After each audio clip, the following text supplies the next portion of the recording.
like a research institution or a hospital where you need information and you need to act on the information, and the information can vary depending on the case that you're dealing with, you will have what we call intensive technologies with a reciprocal pattern of independence, right? I'll be talking, if I'm doing research on, let's say, water management, I need to speak to a biologist who's dealing with issues of water, and an environmentalist. I also need to speak to a conservationist, and they need to speak to me as well. So it's a reciprocal pattern. We have to constantly exchange information with each other to make sure that we address this situation in the best way possible. As he says, the special units in a hospital or a research and development laboratory need to engage in a lot of back and forth communication and adjustment in the process of completing their work. These units must be close together and coordinated through mutual adjustments and informal meetings. Thompson contended that organizations may have all these forms of interdependence, which we do. So at a university, we have intensive technologies between research bodies, and at the same time, and these intensive technology, and especially when we're doing research that involves more than one discipline, so we have intensive technology with a reciprocal pattern when we're doing research, but at the same time, we also have mediating technologies because, we have to teach our classes, we have to follow certain patterns. The MPA program works along a pretty basic pattern of what classes you need to take in order for you to get an MPA. The same thing with the political science department, what classes you need to take in order to get a bachelor's in political science. So in those cases, we have mediating technologies where there is there are standardized rules and procedures that govern these technologies, and they're long linked, and they have a sequential pattern. So you can't take anything unless you've taken 5,000 and maybe another class. You can't do the comps unless you finished all your core classes. This is a long linked sequential pattern. So organizations can have both long linked technology, as I said, and intensive technologies. It is really important for you to go ahead and read page 220, the second paragraph, because it has a really good understanding of the Social Security Organization and how it follows these kinds of technologies.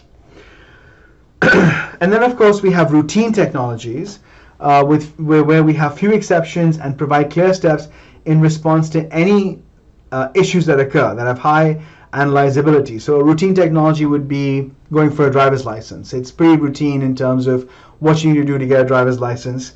The work is usually programmed through plans and rules. You have to fill out a form, follow certain rules, because there's little need for intensive communication and individual research.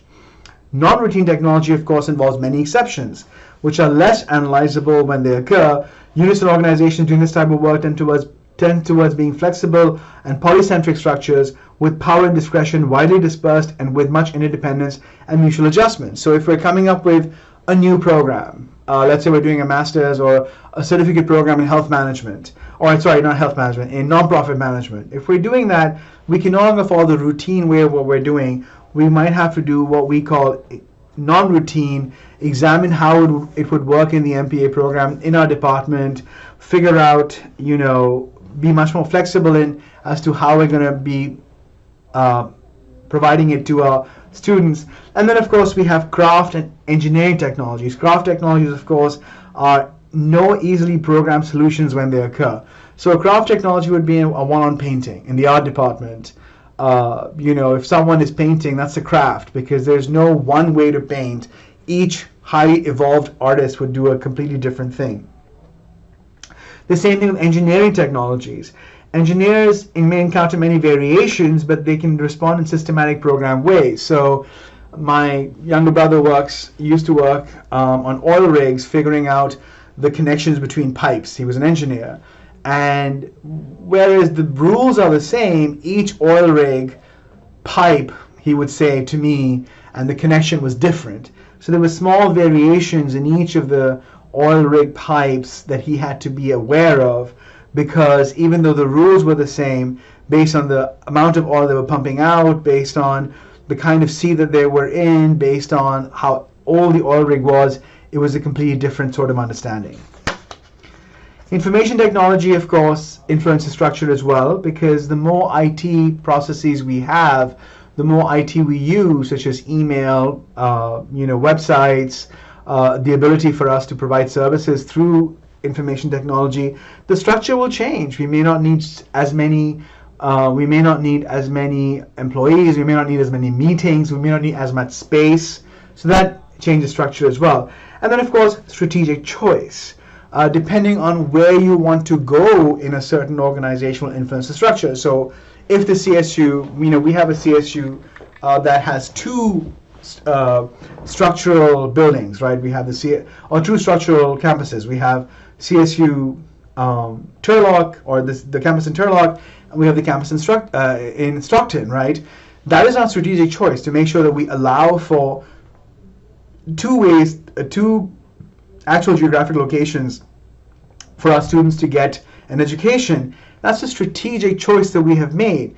If we decide to close one campus, say we close the Stockton campus, or say we close the Turlock campus, or say we add another campus to address, let's say maybe not Merced, maybe further down like Yosemite area, that'll change the structure of the organization. We need more staff, we need more buildings, we need more administrative staff, more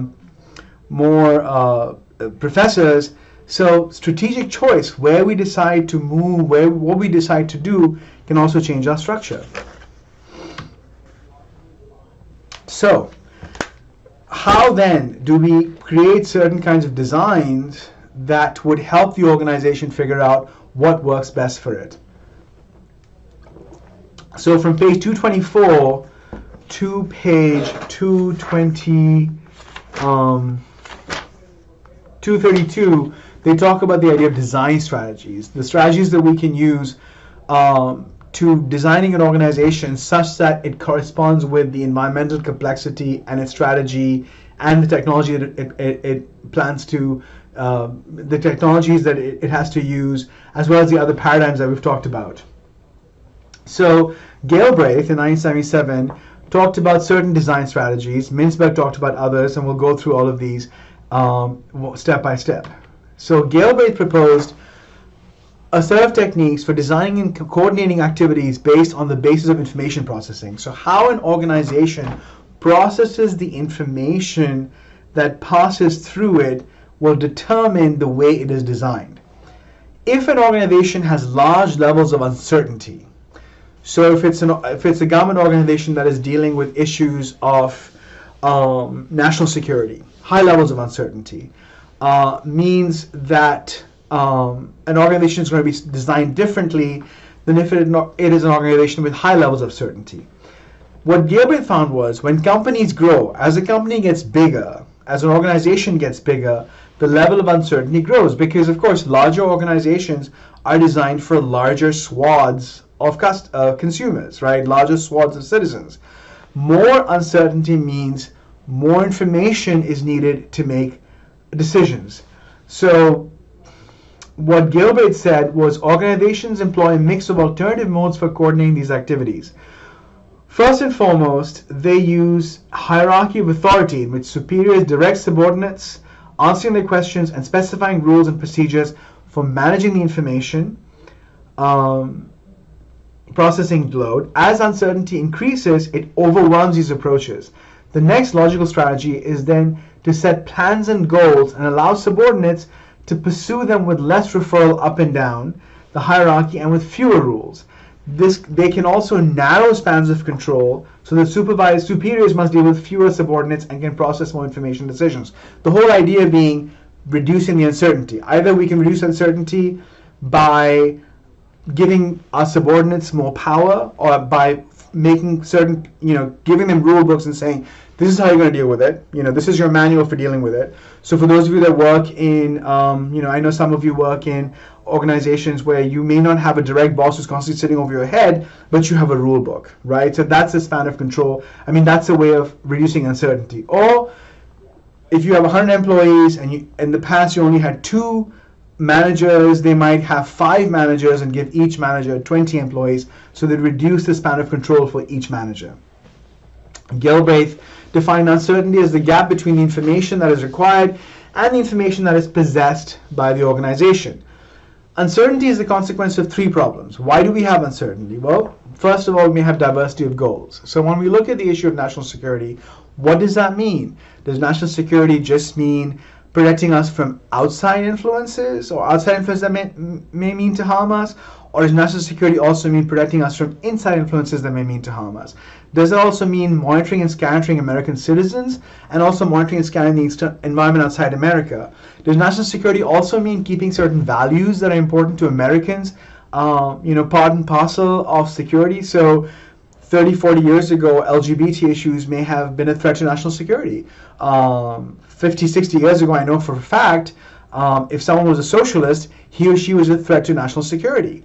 So the goal here, national security, subsumes a whole subset of different ways of what it means to have security.